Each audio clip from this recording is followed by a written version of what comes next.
Yard part 11 na at salamat sa lahat na sumuporta sa ating channel at sa ating mga new subscribers. Salamat sa inyong suporta.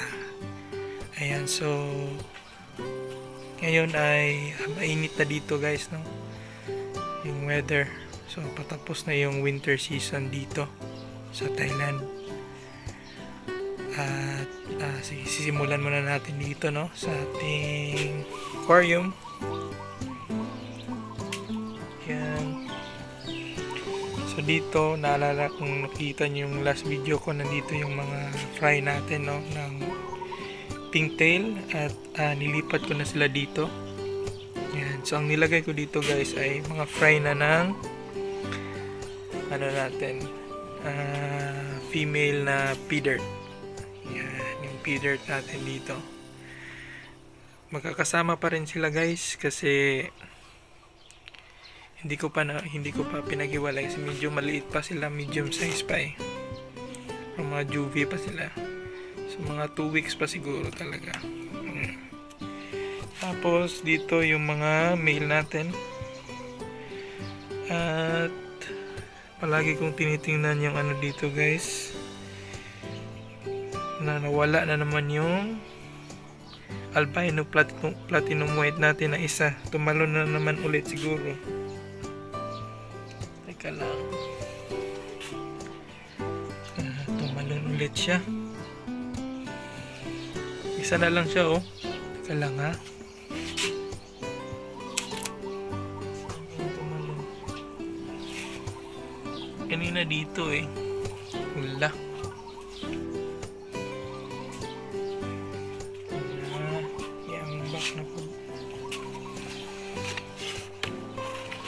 Saan naman itong albino platinum white na male? Tumalo na naman siya.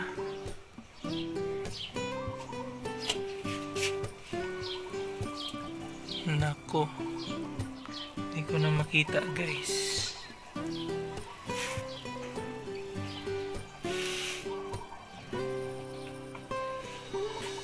Sige, hanapin ko na lang yun mamaya. Okay, so dito pa rin yung mga fry natin, medyo malaki na yung mga ribbon natin na yellow pingo. Yan, ito na sila. So dito naman sa baba, yan yung parents ng natin, pigtail. Yan, mga breeders natin dyan. Tapos ito yung last batch ng natin, pigtail Yan. Sa pigtail natin, ito na sila. Pinagsama ko na, okay lang naman kasi na-observe ko nga sa dati kong guys, videos dati kong tawag ito farm dun sa kung saan ako dati nakatira. Na-observe ko ang mga lalaki hindi masyadong kumakain, lalo na pag wala yung babae, pag ganito na edad. Pero kikita ko rin sa ibang videos, okay lang naman magsama din yung natin, male tsaka female. Tapos dito, breeders din to. Yan yung natin, yung glass belly na koi. Yan. Tapos yung natin, yellow pingo. Yan. Pinaghiwalay ko muna to kasi nabubuli sila ng mga babae. Ayan, yung mga babae, makukulit makukulit yung mga babae. Tapos ito naman yung natin, ay nahanap ko na guys. Ayan na siya pangatlong shoutout nga pala sa ating new subscribers at sa mga nag-comment sa ating last video, kay Beto's Journey, Michael, Joshua, at kay Chimley at Chuti Chua. Talon niya na to. Ito siya. ito yung albino platinum white natin, no? Umano na naman. Siguro lagyan ko ng screen dito, no? Dito siya, kasama niya yung mga mollies natin. Yan. Tapos parents ng mga ano natin, mollies. Tapos ito naman yung mga anak na mga na albino koi, na mga glass belly. Wild koi pala, wild koi, hindi pala albino koi, wild koi. Yan. Tapos ito na yung bagong batch ng ating mga ribbon na yellow pingo. Yan, ito sila. Ito, yellow pingo to. Kita nyo yung iba, may mga ribbon na. So ito yung ganito din to sila. Yan. Tapos yung mga reject natin dyan, okay lang yan sila dyan. Napakain pa rin natin yan. Tapos ito sa kabila,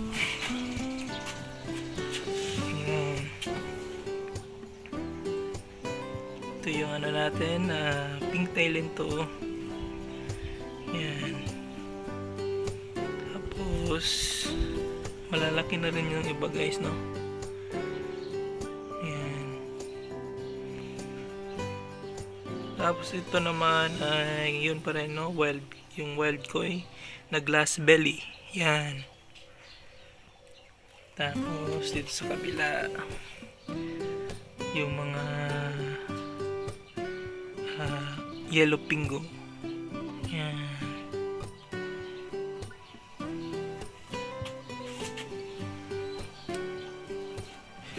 So ngayon papakainin natin sila ng BBS.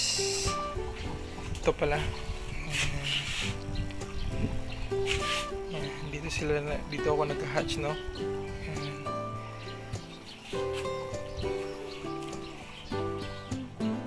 So sige, samahan nyo ako guys. Mag-ano ko, harvest ako ng BBS. Ayan na guys, no? So sasalain na natin yung BBS natin. Ayan.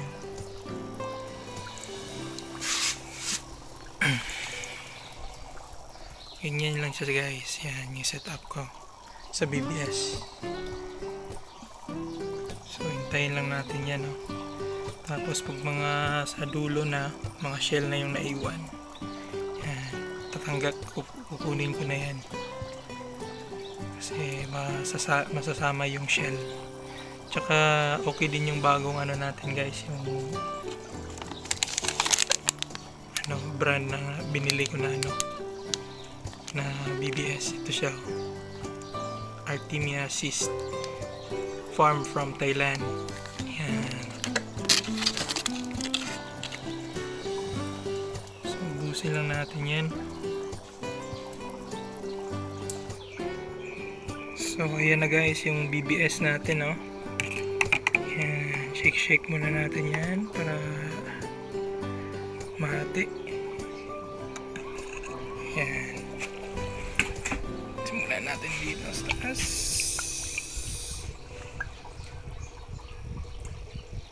Dito. Yan. Parents. Mga fry.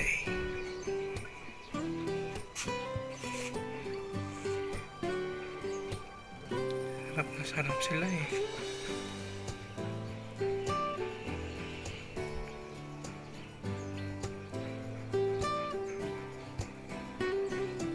Yan o, hindi sila masyadong kumakain talaga. Feeling ko gusto na nilang kapag-meet sa mga female. Yan, comment down below nga guys sa mga may alam nito, no? Kung tama ba yung ano ko, kasi sa na-experience ko ganun eh. Yan. Sa mga may alam dyan, no? Yan. Pero yung female naman yan, no? Sarap na sarap sila. Dito.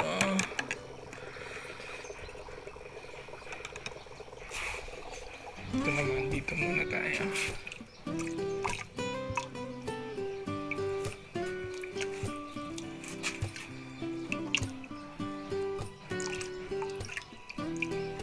Wild koi, no?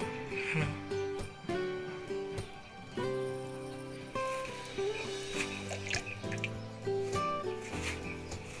Oh, shake ulit.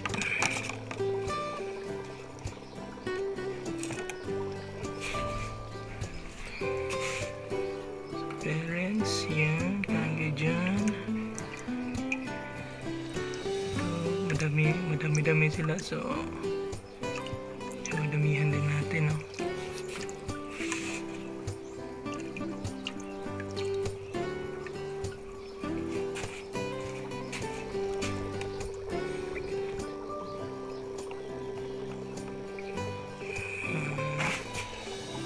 Sa baba.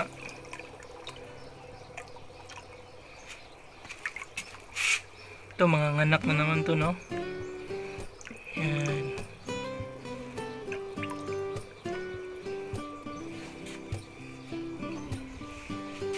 Dito sa ano natin guys, yung ibang strain na ano,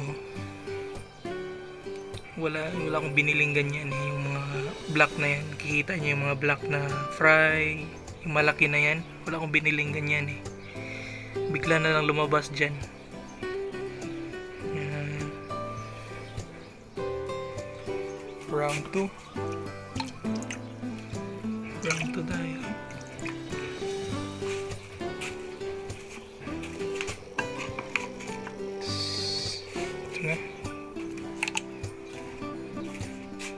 Ito, kailangan nila ng pultina. Yan. Ito tapos ito sila kasi marami, tsaka malalaki na. Ayan. Yan. Tapos na.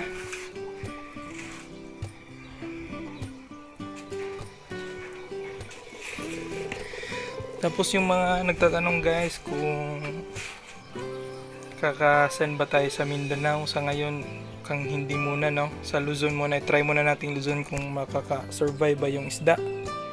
Kasi yung transshipper is from Quezon City ata yun, yung magre-receive ng isda doon. Yung Gerger ata, Gerger Prodon ang pangalan niya doon sa Facebook. So yung magiging ano doon, magre-receive ng isda. So ito lang, dito na magtatapos yung video ko guys, no? Salamat sa mga sumuporta at don't forget to like, share and subscribe. Ingat, bye bye.